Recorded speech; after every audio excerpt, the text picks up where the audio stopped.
sumamba, magpasalamat sa ating Panginoon. Tayo na kumanta, sumayaw sa saliw ng tugtugan, kay inang pagmasdan ang nagkakaisa at sama-sama magkakapatid.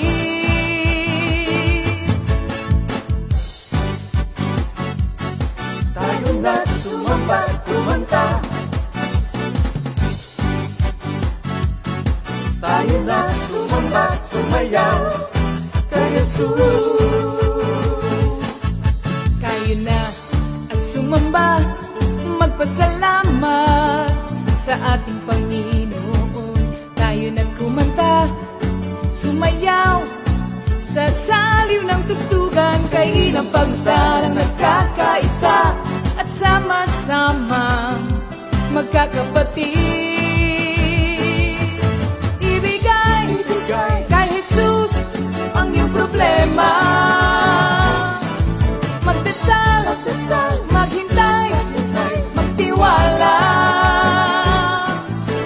Sa oras ng pangangailangan, si Jesus ang katugunan. Si Jesus ang ating Panginoon, kailanman di kanya iiwan. Si Jesus ang ating Panginoon, kasama sa lahat ng oras. Papuri at pasasalamat tanging sa'yo, alay. Tanging sa'yo,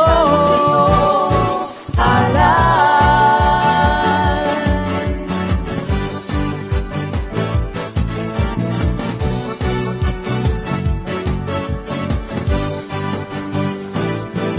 Si Jesus ang ating Panginoon, kailanman di kanya iiwan. Si Jesus ang ating Panginoon, kasama sa lahat ng oras. Si Jesus ang ating Panginoon, kailanman di kanya iiwan. Si Jesus ang ating Panginoon, kasama sa lahat ng oras. Papuri at pasasalamat tanging sa'yo, alay.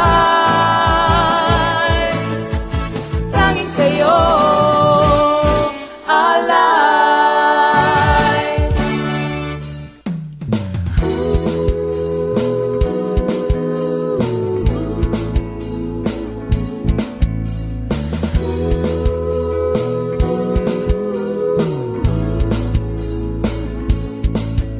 Pinagpalang buhay ang kaloob ng Diyos sa lahat ng tao. May takot sa Kanya. Pinagpalang buhay ang kaloob ng Diyos sa lahat ng tao. Nagtitiwala. Good evening once again, brothers and sisters. It's Wednesday again. Talagang napakabait ng ating Diyos sa ating lahat for giving us this another opportunity to hear again from Him. Yan. So, mga kapatid, tawagin natin ang mga kasama natin sa bahay at sama-sama tayong makinig at mag-aral. Ano, ha? But before anything else, tayo muna po yung manalangin, mga kapatid. Hallelujah, hallelujah, hallelujah. O purihin ka, dakilang Diyos Ama sa langit. Purihin ang ngalan mo. Purihin ka sa kataas-taasan mong trono. Purihin ka sa iyong kadakilaan.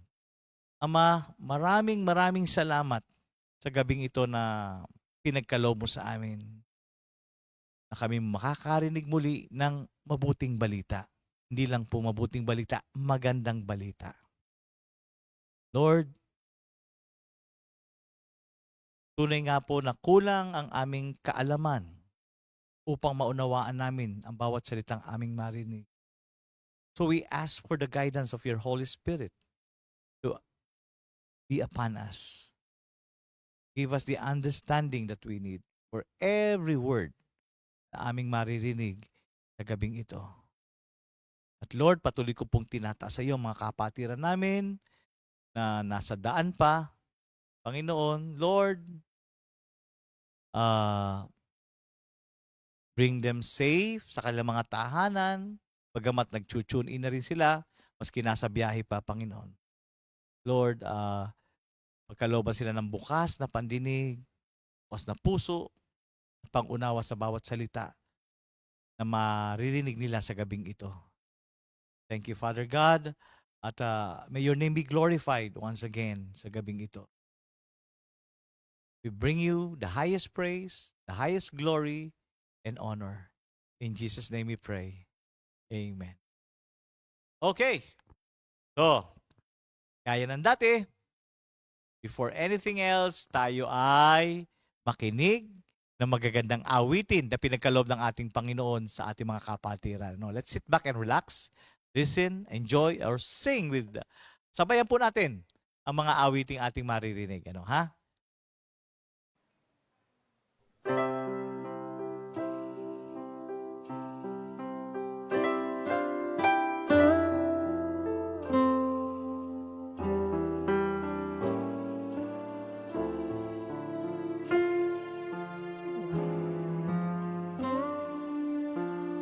Ikaw lamang, Jesus,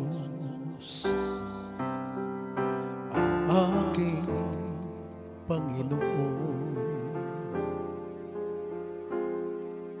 Gamitin mo ako habang buhay.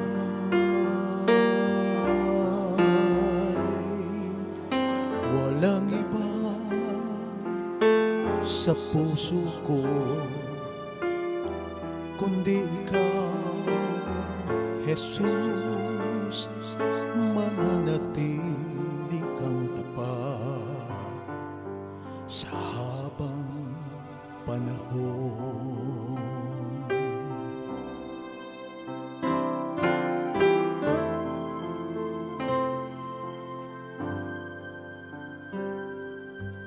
Ikaw lamang, Jesus, ang aking Panginoon. Gamitin mo ako habang buhay. Walang iba sa puso ko kundi ikaw, Jesus, mananatili kang tapat sa habang panahon. Salita mo'y liwanag ng aking buhay. Patnubay sa aking daraanan. Hindi pagpapalit maging sa ginto at pilak. Tanging ikaw, Jesus, ang aking kailangan.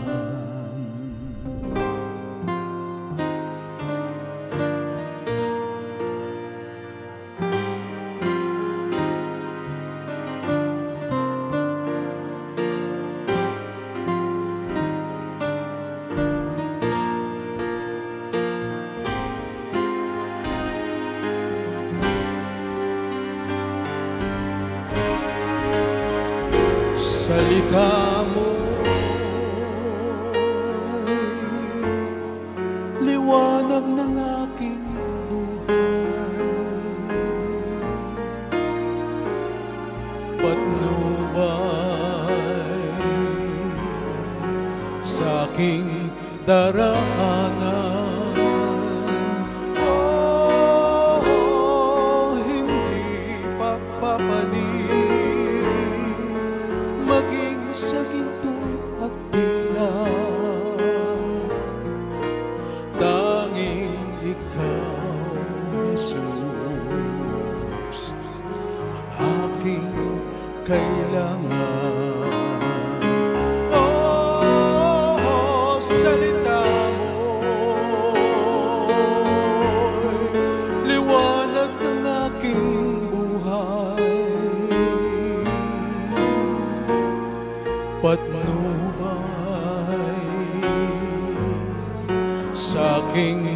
daraanan. Oh, hindi magpapalit maging sa ginto at pila. Tanging ikaw, Jesus, ang aking kailangan.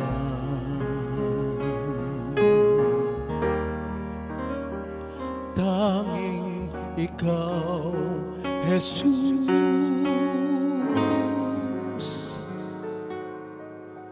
ang aking kailangan.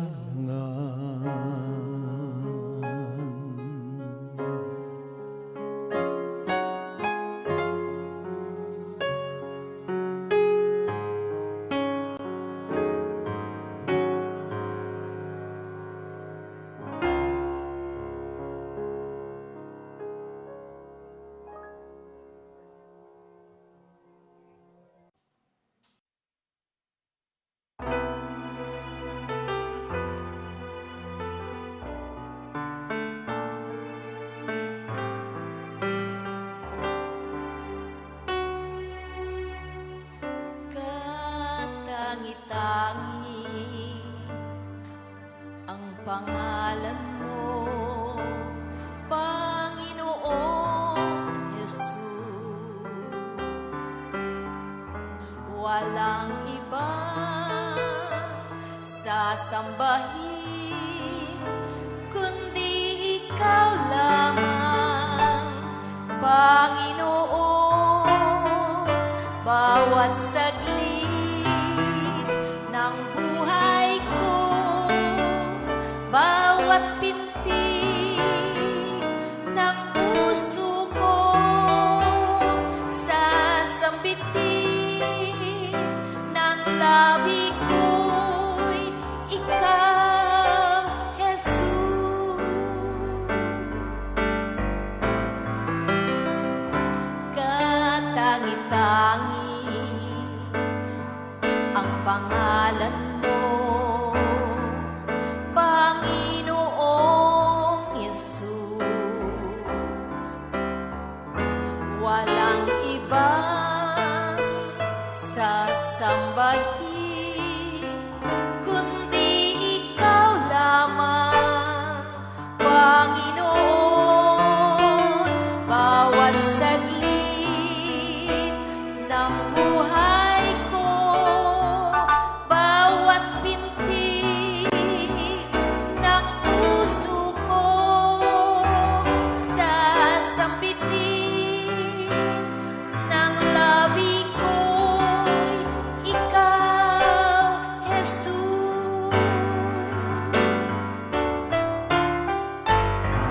Ano man ang mangyari sa buhay ko, pangalan mo, Jesus, ang tatawagin ko. Bawat saglit ng buhay ko, bawat pintig ng puso ko, sasambitin ng labi ko, ikaw, Jesus.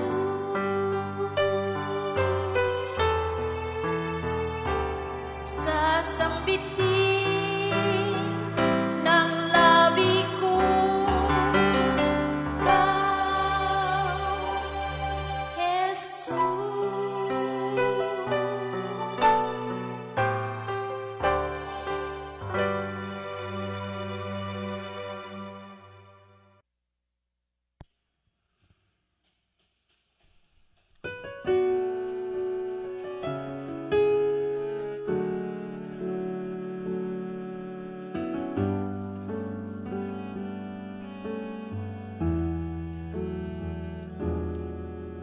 Hindi ako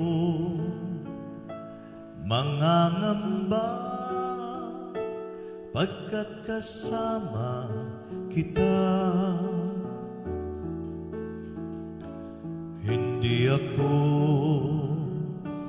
matatakot. Ikaw ang aking kagapay.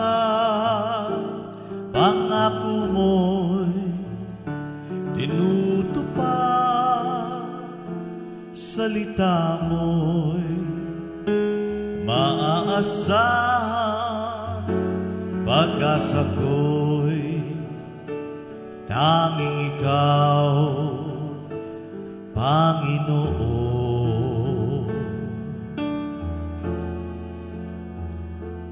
Hindi ako mangangamba, pagkat kasama kita. Hindi ako matatakot.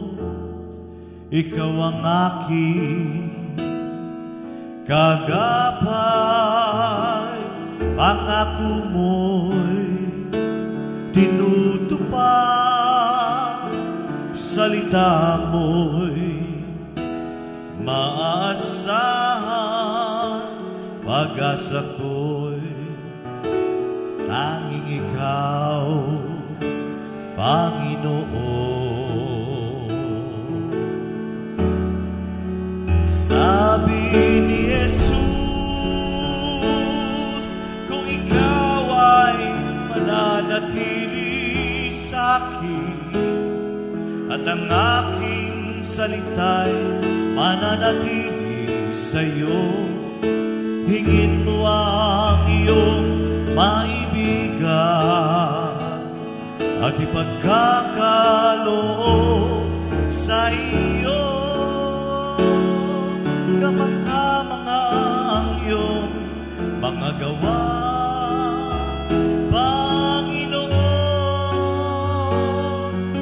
Napaparangalan si Jesus sa buhay ko. Sabi ni Jesus, kung ikaw ay mananatili sa akin, at ang aking salita'y mananatili sa iyo, hingin mo ang iyong kaibigan at ipagkakaloob sa iyo. Kamangha-mangha ang iyong mga gawa, Panginoon.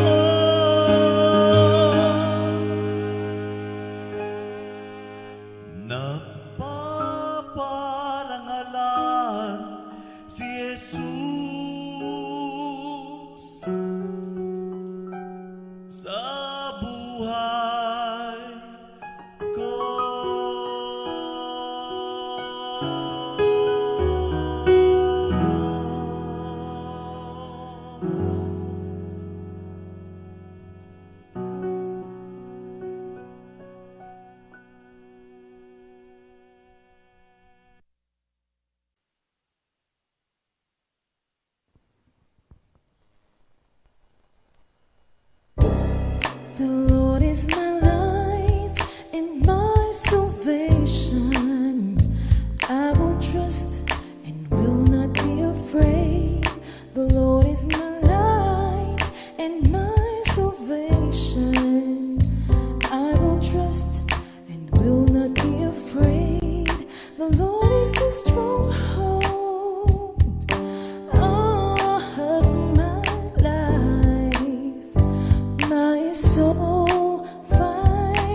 Aking buhay, Panginoon, alay.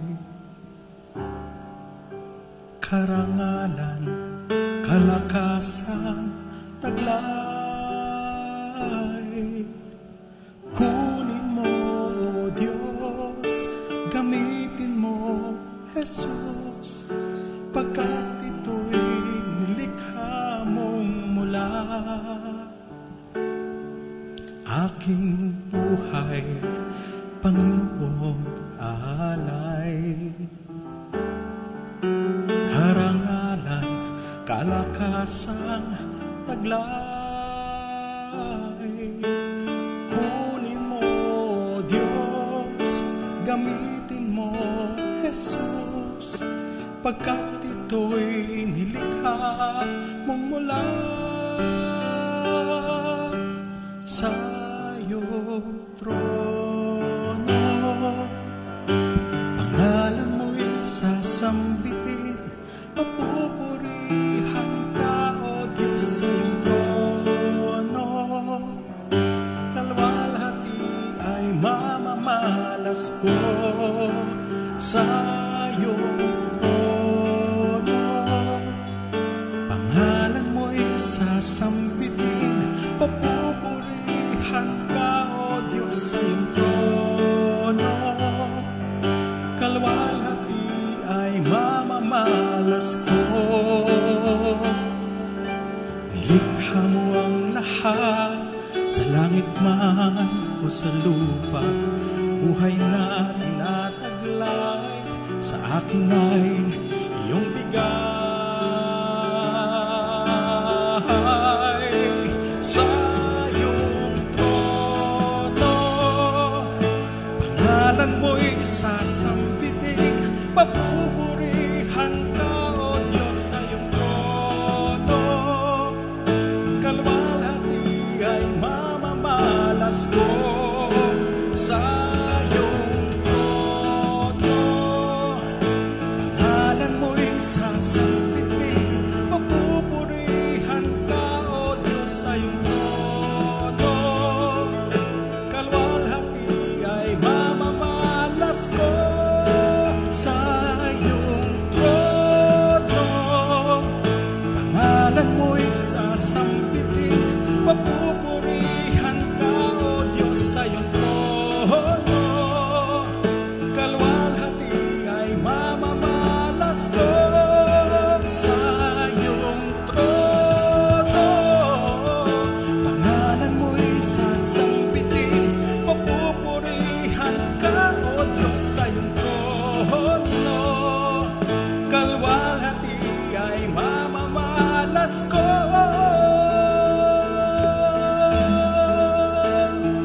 O Jesus.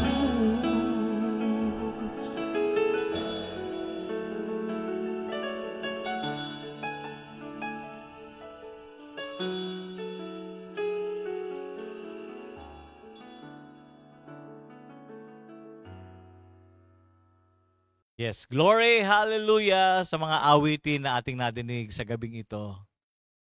I hope you enjoy. I know you enjoy the music. Ano, ha? So, mga kapatid, patuloy namin ina-announce sa inyo po ang ating YouTube channel. Add Comfy Media 4713 or Comfy Media. Click the subscribe button.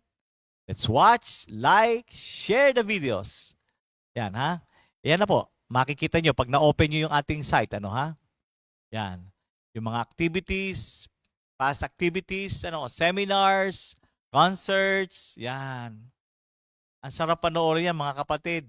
Nakaka-enjoy. Yan. Thank you, Lord. Of course, hindi natin makakalimutan ang mga kapatid nating who is celebrating their special day. Yan. September 27, 2023. Happy birthday! Of course! Yan. Sino to? Kilala ng lahat ito. Yan. Purihin ang Diyos. It's his birthday. Minister Ernie Akayan. Happy birthday, bro. And of course, our Sister Nieves Africa. At ito, ating kamanggagawa to. Imported. Brother Larry Castillo. Happy birthday, bro. And Brother Ellison Sablay. And of course, Sister Dame Velasquez. Mga kapatid, happy birthday. God bless you. And enjoy your day.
Happy birthday mga kapatid and enjoy your day. Ayan.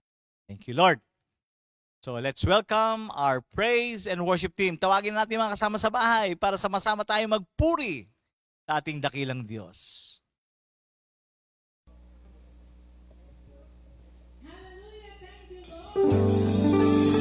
Hallelujah! Good evening po sa ating lahat. Welcome po sa ating midweek Bible study. Kami po ang Laiya Worshipper at kasama ko po si Sister Zara, Sister Julien, at ako po si Sister Jerlyn. Thank you, Lord. Sama-sama po tayo umawit at magpuri sa ating Panginoon. Amen. Hallelujah. Good evening po sa ating lahat. Halina po kayo at tawagin po ang lahat ng kasama natin sa ating mga tahanan upang sabay-sabay tayong umawit at magpuri sa ating Panginoon. Thank you, Lord. Palakpakan po natin ang ating Panginoon.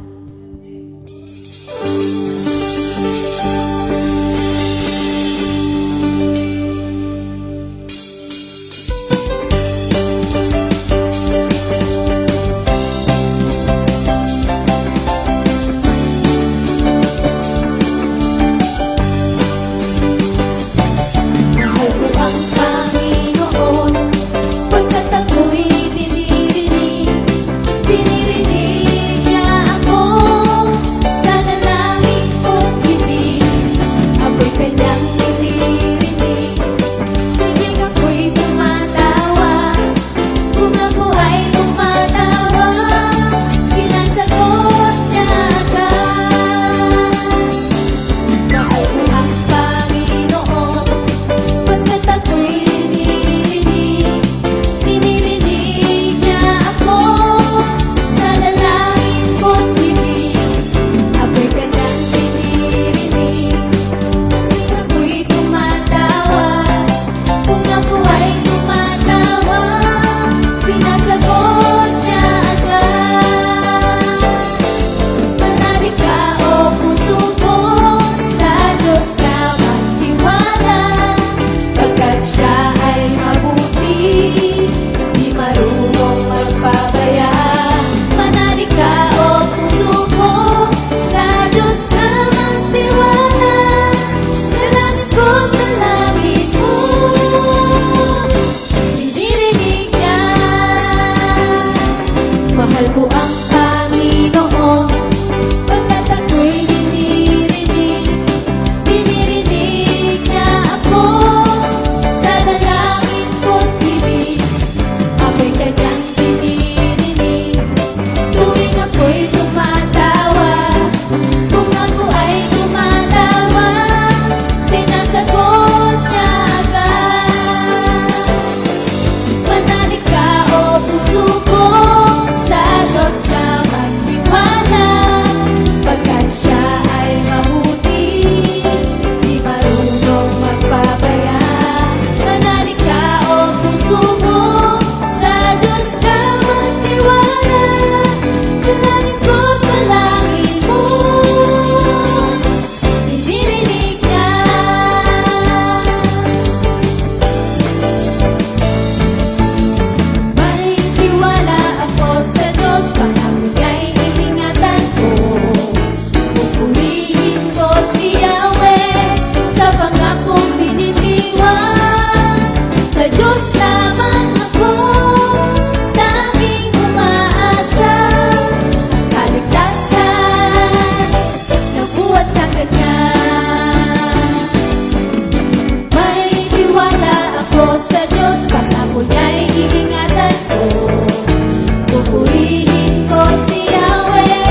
Patuloy po tayong umawit at magpuri sa ating Panginoon. Awitan po natin siya ng buong puso. Thank you, Lord. Thank you, Jesus. Hallelujah. Thank you, Lord. May pangamba, pero di aayaw. May pag-abag, pero di susuko. Pagkat alam kong nariyan ka, pag-alalay nawawala. O Panginoong Jesus, dakila ka.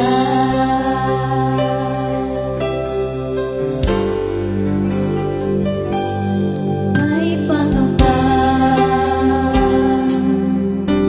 pero di aayaw. May pag-abag,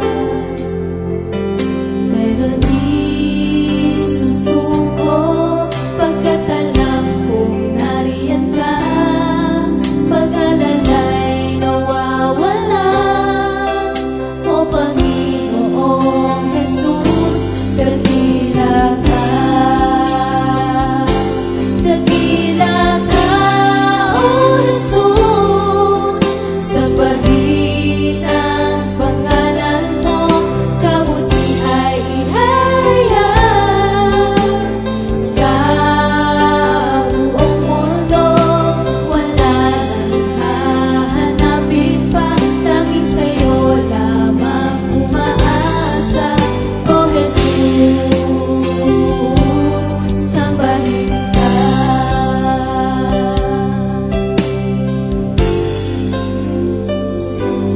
May pangamba, pero di aayaw. May pag-abag, pero di susuko. Pagkat alam kong nariyan ka, pag-alalay nawawala. O Panginoong Jesus, dakila ka. Dakila ka, O Jesus,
Diyos. Purihin. Glory to God. Thank you, Lord. Comfy Music Ministry. Ha?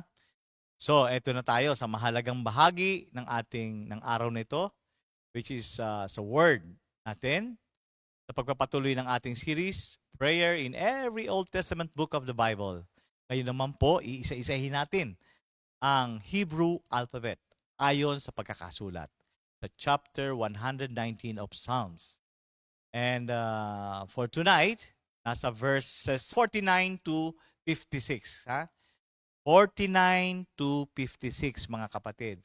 At yan ay ang letrang Zayin. Ano, ha? Kaya mga kapatid, i-welcome po natin ang ating pastor for tonight. Let's welcome Pastor Rafi Real. Good Lord. Magandang gabi po mga kapatid at welcome muli sa ating weekly Bible study. Ito po ay pagkapatuloy ng ating pag-aaral doon sa mga Hebrew alphabet na matatagpuan po natin sa Psalms 119. So bago po tayo magsimula, tayo po yung manalangin muna.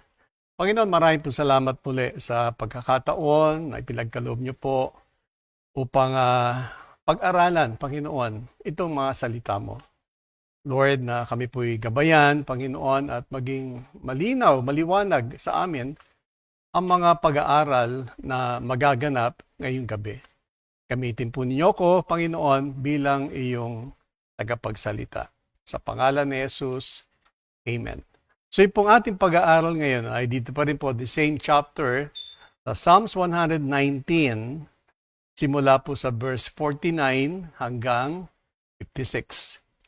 Ganito po nakalagay, Zayin, remember the word to your servant, in which you have made me hope. This is my comfort in my affliction, that your word has revived me. The arrogant utterly deride me, yet I do not turn aside from your law. I have remembered your ordinances from of old, O Lord, and comfort myself. Burning indignation has seized me because of the wicked, who forsake your law. Your statutes are my songs. In the house of my pilgrimage, O Lord, I remember your name in the night and keep your law. This has become mine, that I observe your precepts. So ito pong ating pag-aaral ngayon ay ito yung the seventh letter of the Hebrew alphabet. At ito po yung Zayin. So C-A-Y-I-N. Zayin. So ito pong Zayin ay tinatawag na ito isang paradoxical word. No? Paradoxical word nang ibig sabihin not being normal or usual kind. Dahil since itong Zayin, it means weapon or a sword. Pero ito pong word na Zayin derived from a root word that means sustenance or support or nourishment. So ito pong Zayin, nire-represent po nito ang ating Panginoong Jesucristo. Equipped with the sword of the Holy Spirit. At nire-represent din po ito si Jesus, the Messiah, the true King of the Jews. So yan po yung Zayin. At ang Zayin, since ang meaning niya ay sword, nire-represent po niya ito, Jesus Christ as our protector. Hindi lang po yon, itong Zayin also represent nourishment, pagkain po of life. So sa ating pinapakita ngayon dito sa Zayin na si Jesus dinidescribe as the shepherd who feeds his flock. At the same time na si Jesus Christ as the bread of life. Kaya say nourishment o nagsusustain sa atin. Now, yung brief summary po nitong particular na pag-aaral ng Zayin na ipinapakita po dito that we have hope in God's promises. Meron tayong pag-asa sa pangako ng ating Panginoon, which He won't forget, na hindi niya ito makakalimutan. Ngayon, sinasabi rin po rito sa ating pag-aaral, David's comfort in affliction. Yung time ng pagdadalamhati niya, yung lungkot niya, yung time na meron na tawag na sakit, ay the very word ng ating Panginoon. And it revives him. Ibig sabihin, muli siyang binuhay nito. Dahil siguro, yung time na yon, sa sobrang affliction, halos mamatay-matay na siya, mawala na siya ng pag-asa. But because of the word, because of the promises of the Lord, na-revive siya. At hindi lamang yon, ang salita ng Diyos, ang pangako ng Diyos, comforted himself with his past deeds and promises. Mahalaga po yon. Na kinakailangan yung natawag nating past deeds, yung mga nakaraan, mga ginawa ng Panginoon sa atin, huwag natin kakaligtaan po yan. Balikan po natin yung mga mighty things na ginawa ng Diyos sa buhay natin at the same time, yung pangako niya. Kasi kung talagang iisa-isay natin yung mga ginawa ng Diyos sa atin, ay hindi natin po mabibiling yan. Since nandun pa lang tayo sa Psalms 139, nandun pa lang tayo sa sinapupunan ng ating mga ina, doon pa lamang andun na yung pag-ibig ng Diyos, yung kanyang kapangyarihan, hanggat up to the present, ay marami na siyang ginawa. Now, yung central theme ng pagtuturo nitong Zion ay, sabi nga, His Word brings comfort. Yung salita niya nagbibigay ng comfort in the midst of the oppression of the wicked. So kahit ano pa yung nangyayari sa paligid, ano pa yung binabalak ng maraming tao, ang salita at ang pangako niya ang magbibigay sa atin ng kalakasan. Now, ang mga keyword na makikita po niyo dito sa ating binasa sa Psalms 119, simula sa verse 49 hanggang 56 ay yung salitang yung hope, yung comfort, affliction, the word remember, and the word wicked. Andiyan po yan. Now, kung titignan po natin, ano ba ang sinasabi ng passage ito? Ano ba yung itinuturo sa atin nitong mga verses na ito about God? So, meron mga ilang bagay na pinapakita po rito o itinuturo sa atin. Number one is, He brings His words to our minds. So, ang ating Panginoon, ipinapaalala niya yung kanyang mga pangako o salita niya sa ating kaisipan. Imagine niyo po na mababalik-balikan natin lahat yun, na magugulat ka na lamang na paano mo naalala to o paano ko naalala itong mga pangakong to. It is about God. Si Lord ang nagbibigay po noon. Pangalawa, He causes us to hope. So gusto niya na patuloy pa rin tayong umasa sa Kanya kahit na ano ang nangyayari. Pangatlo ay He comfort us in affliction and revives us. So during the time na meron tayong mga pinagdaraanan, yung salita niya patuloy tayong pinalalakas po nito. At hindi lamang yon, He is steadfast and unchanging. Steadfast, ibig sabihin, nananatili siya, hindi siya nagbabago, hindi siya lumalakas, hindi siya humihina. Sabihin natin ay the same God, the same power na meron siya. Number 5, He is wrathful over sin. Ito yung isang bagay na talagang hindi natutuwa ang Diyos, and that is sin. Galit siya dyan eh. And He desires our obedience. Ang gusto niya talaga ay matutunan natin sumunod sa Kanya. Now, meron mga ilang scriptures tayong titignan tungkol sa pangako ng ating Panginoon. Sa Deuteronomy chapter 7, verse 9, andyan po yung, Know therefore that the Lord your God, He is God, the faithful God who keep His covenant and loving kindness to 1,000 generations with those who love Him and keep His commandment. Just imagine, to 1,000 generations. Kaya nga lang po, may condition. Sabi niya, for those who love Him and keep His commandments. Pero, isipin po niyo yun, na ang Panginoon, He never fails. Since the beginning, He never fails. Kung anong pinangako niya, gagawin niya generation to generations. Pangalawang scripture, ang Numbers chapter 23, verse 19. Sinasabi diyan that God is not a man. Hindi siya tao. God is not a man that he should lie, nor a son of man that he should repent. As he said, and will he not do it? Take note po nyo to. He is not a man. Hindi siya tao. Tao na nagbabago. He is a God. At hindi rin siya pwede magsinungaling, for he is a God. Hindi siya rin anak lang ng tao that he should repent, for he is God. Kasi sinasabi po dyan, has he said, and will he not do it? Gagawin niyo, mga kapatid. Kaya lang, you have to be very, very patient. Nahintayin natin na maganap ang pangako niya. Ang Malakay chapter 3 verse 6, sabi niya, for I, the Lord, do not change.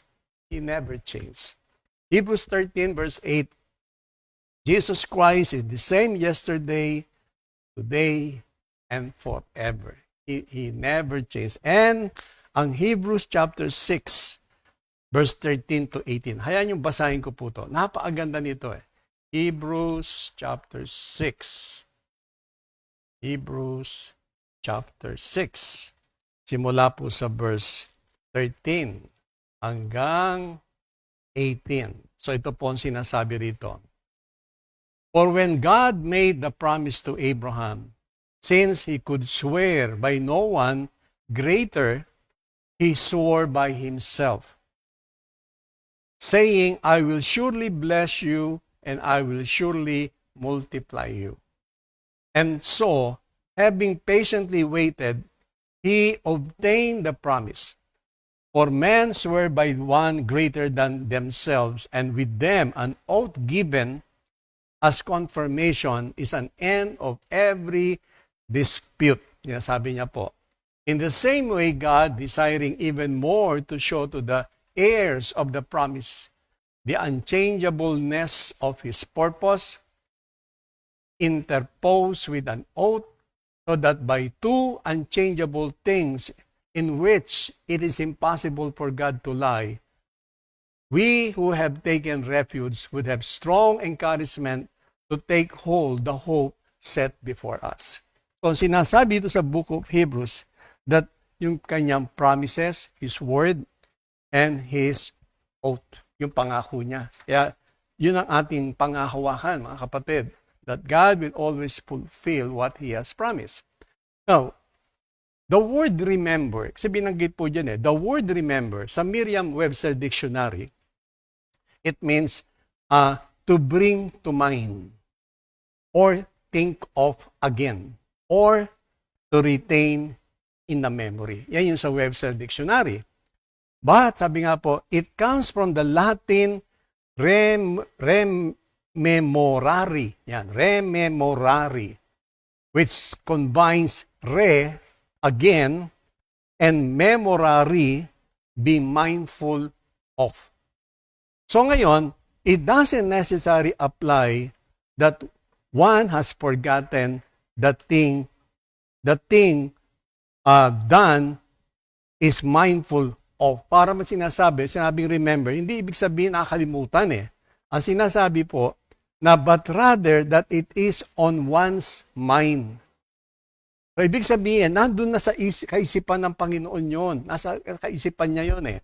So ang sinasabi nga po sa atin, yung rememorari, na again, sabi niya, be mindful of.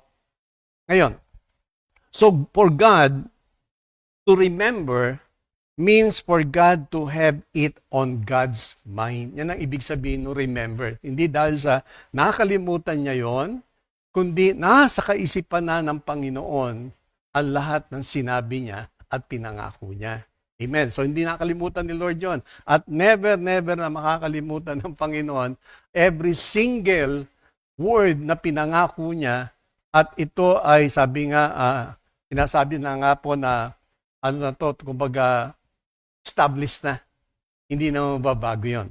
Now, doon sa verse 49 to 56, in the whole verses na binasa natin, na tayo pinapaalalahanan, when life is difficult, it is wise to pray and plead to God. So alam naman natin, maraming challenges sa buhay ng tao. Everyday yan. Darating at darating yan. But it is wise to pray and plead to God. So, ang kailangan natin, manalangin tayo and pumunta tayo kay Lord. Yan. Basahin ko po itong sa Psalms 91. No? Ito sa mga, sabihin natin, one of the famous verses. No? Pero tingnan niyo yung sinasabi dito. Sa Psalms 91, that God is my protector. Particularly, yung verse 1 and 2. So, ganito po nakalagay, no? Sa Psalms 91. Okay. Sabi rito, He who dwells in the shelter of the Most High will abide in the shadow of the Almighty. I will say to the Lord, my refuge and my fortress, my God in whom I trust. So, ibig sabihin, sinasabi ko kanina, the moment na nag-strike ang mga situation na hindi maganda, it is wise to pray and plead to God. Siya yung ating refuge. Siya yung ating, hindi lang sabi natin, tanggulan, di po ba, kundi siya talaga ang lahat. Now, if we do not do it, pag hindi natin ginawa quickly and more often, na yung the moment na may difficult, pumunta ka na manalangin ka, then go to God. Now, kung hindi natin ito gagawin, immediately, it is an indication of depravity. Pag sinabing depravity, ito yung evilness, ito yung corruption, at kasamaan ng isang tao that make us foolish. O nga naman. Kasi imagine, nandyan na ngayon ang situation, alam naman natin, wala tayong magagawa. Tapos hindi ka pupunta sa Panginoon, that's a foolish thing na gawin ng isang tao. Nakakalimutan natin na mayroong Diyos na makapangyarihan na handang tumulong sa atin. So ngayon dito, yung psalmist, David himself, ay hindi niya sinasabing, hindi siya humingi ng deliverance dito. Hindi niya sinasabing, tanggalin mo ko dun sa situation. Pero sinasabi niya, he simply asked for God to keep His word. Yun ang sinasabi niya. Sabi niya, remember. Pinapaalala niya. So hindi niya sinabing, alisin mo ko rito, Lord. But sabi niya, sinasabi niya kay Lord to keep your word. So that he may both obey God's word and sing God's word. So parang sinasabi niya, Lord, alam ko ipupulfill mo to eh. For me, para lalo kong sumunod sa iyo dahil nakita niya na ang Diyos natin di magpaabaya. Then sabi niya, I will obey you and sing for you. Aawit ka talaga. Kaya nakakatuwa, di po ba? Now, sumunod po dito sa verse 49, sinasabi po doon, sabi, I will give you hope, I will comfort you, I will revive your soul. So yung sinasabi sa atin na pinapaalalahanan tayo that God, sabi nga, will give us hope, God will comfort us, and God will revive us. Yun ang sinasabi ng Panginoon. Now, sa verse 51 to 53, no, balikan ko po ulit yun. Psalm 119, sa verse 49. Thank you, Lord. So, dito po, sa verse 51 to 53, tingnan nyo ang alagay. The arrogant utterly deride me, yet I do not turn aside from your law. I have remembered your ordinances from old, O Lord, and comfort myself. Burning indignation has seized me because of the wicked who forsake your law. So sinasabi niya rito, tayo ay pinapaalalahanan ni David that we must remain faithful to the Lord and hate evil. So ang sinasabi sa atin ay manatili tayong tapat sa ating Panginoon at kamuhian natin ang kasamaan. Now, dito po sa Proverbs 6, no? Ayan, basahin ko po ito. Sa Proverbs chapter 6, verse 16 to 19. That there are 6 things which the Lord hates. So binigay ng emphasis dito ni Haring Solomon, 6 things that God hates. So, Proverbs 6:16. Sabi niya, haughty eyes. Pag sinabing haughty eyes, ito yung masyado mapagmataas. Hindi lamang po yun, a lying tongue. Galit si Lord doon. Na laging nagsisinungaling. Galit siya dyan. Pangatlo, hands that shed innocent blood. Number 4, a heart that plot wicked schemes. Hindi lang po yon, ang feet eager to run to evil. Lying witness who gives false testimony, and one who stirs up trouble among the brethren. Galit ang Panginoon dyan. Kaya sinasabi sa atin ni David na tayo maging tapat sa Kanya and hate evil. Ngayon, dito rin sa Psalms chapter 1, meron din pong sinabi rito yung tungkol sa true happiness. Kaya basahin ko rin po ito.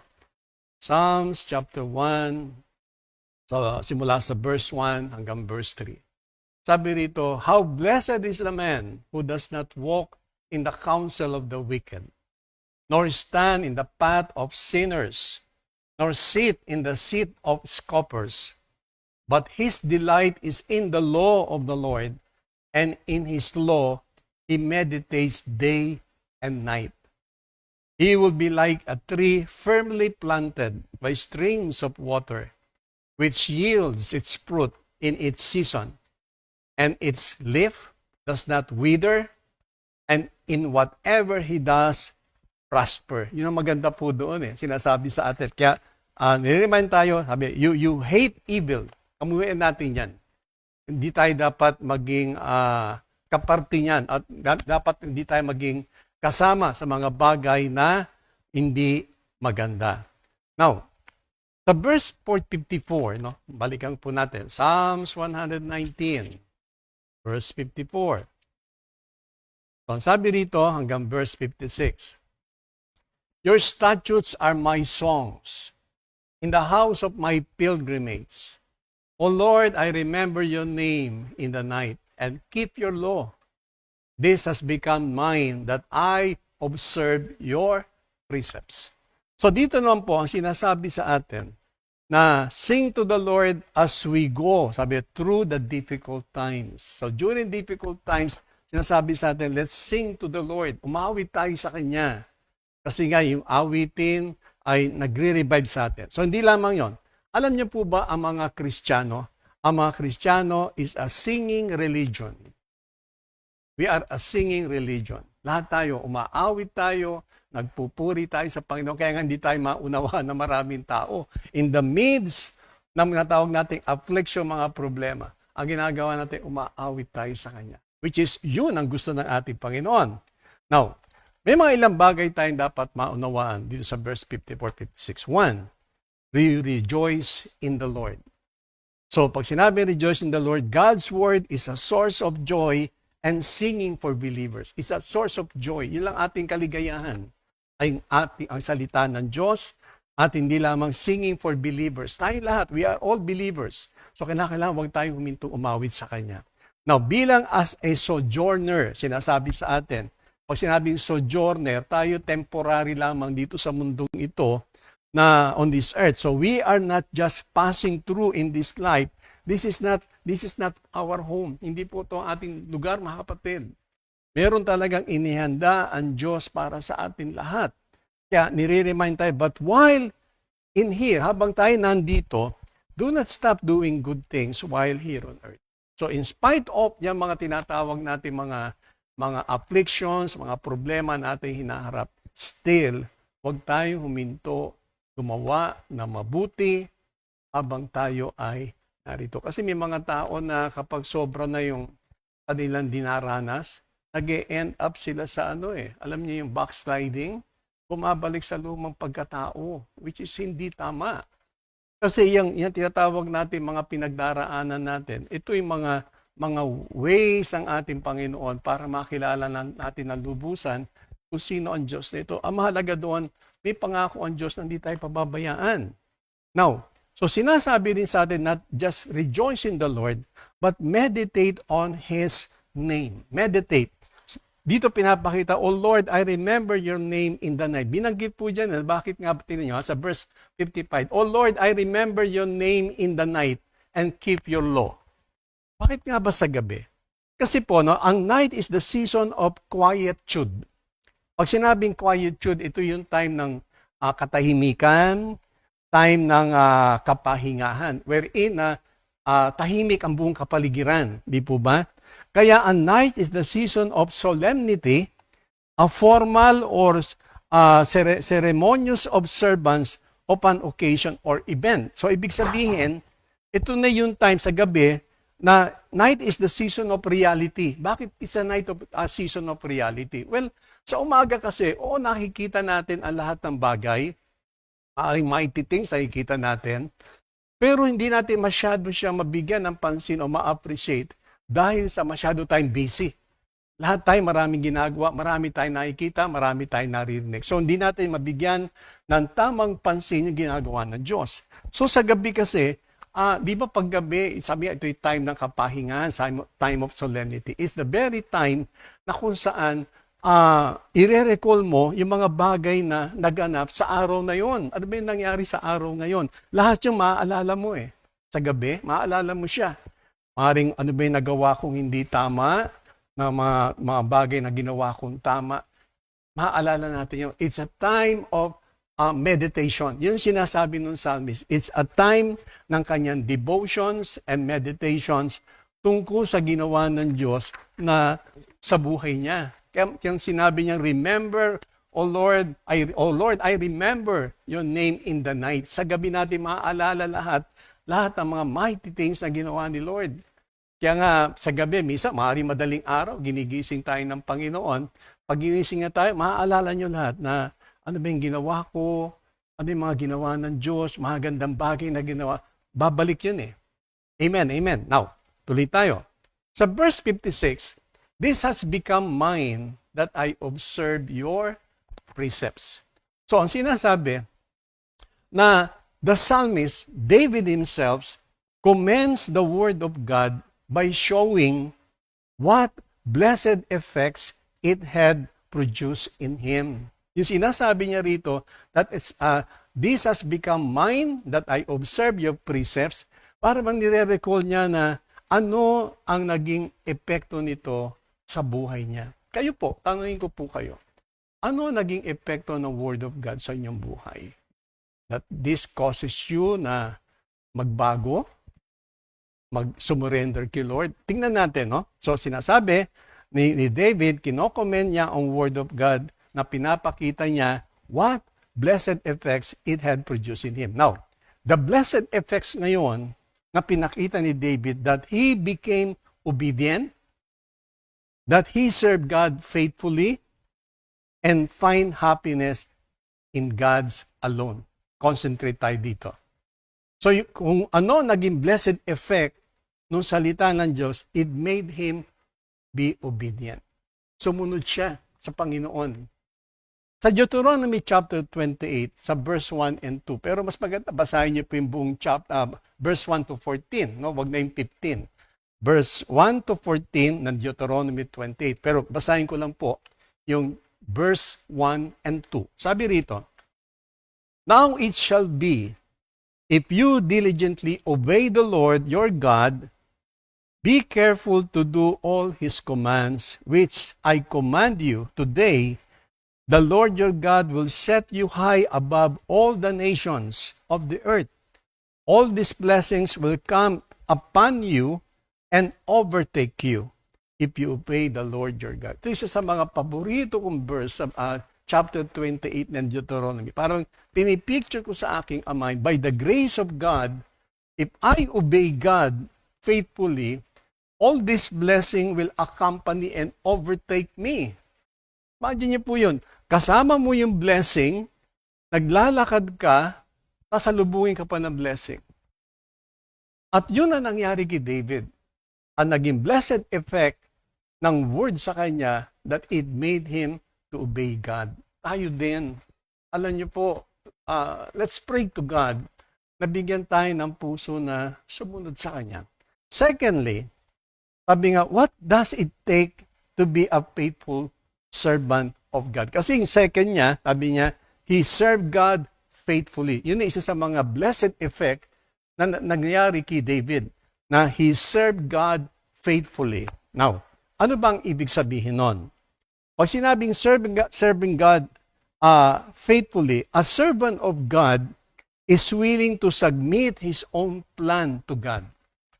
Lahat tayo, marami tayong gusto, marami tayong plano, pero sinasabi sa atin, that David is willing to submit his plan to God. He's willing. Na Lord, ito yung plan ko. But Lord, ano ang will mo sa aking buhay? Ano ba talaga ang gusto mo sa aking buhay? Napakaganda. Hindi lamang yon. Not just submitting his own plans, sinagmit din niya ang kanyang desire. Ano man yung gusto niya, submit ako sa iyo, Lord. Ito bang desire ko ay desire mo para sa akin? If not, huwag mo i-allow.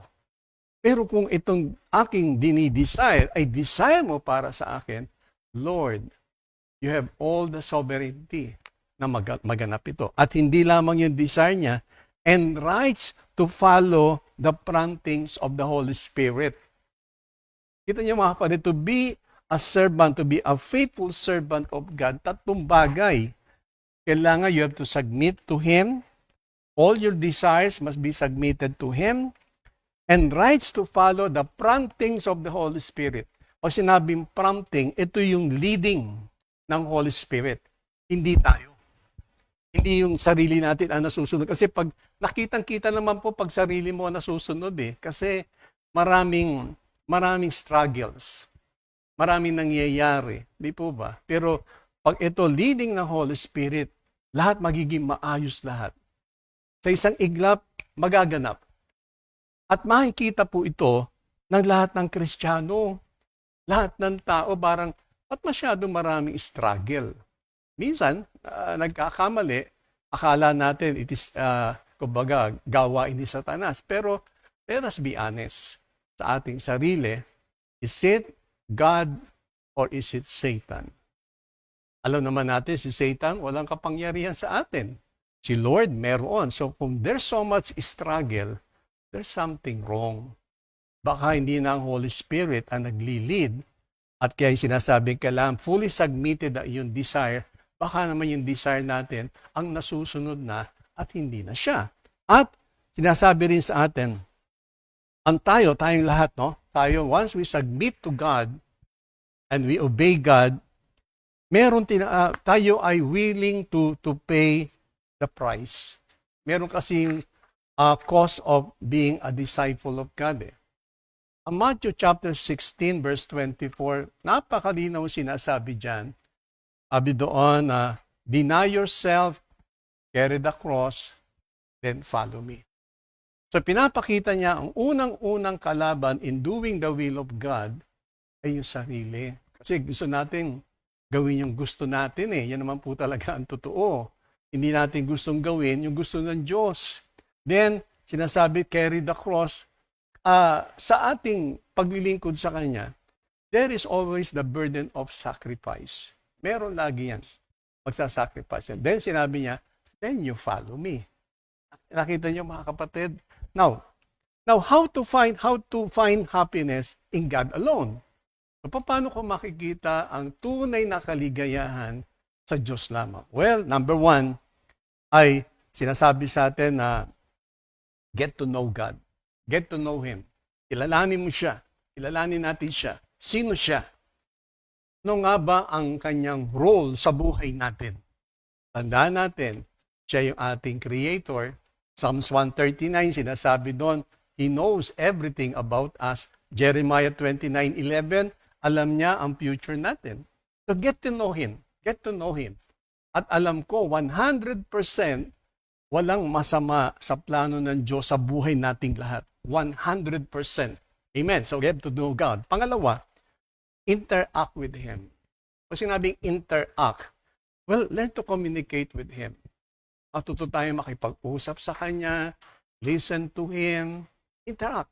Hindi yung tayo lamang. Pangatlo, kailangan you have to surrender to God. Talagang taas kamay yan na, Lord, I surrendered.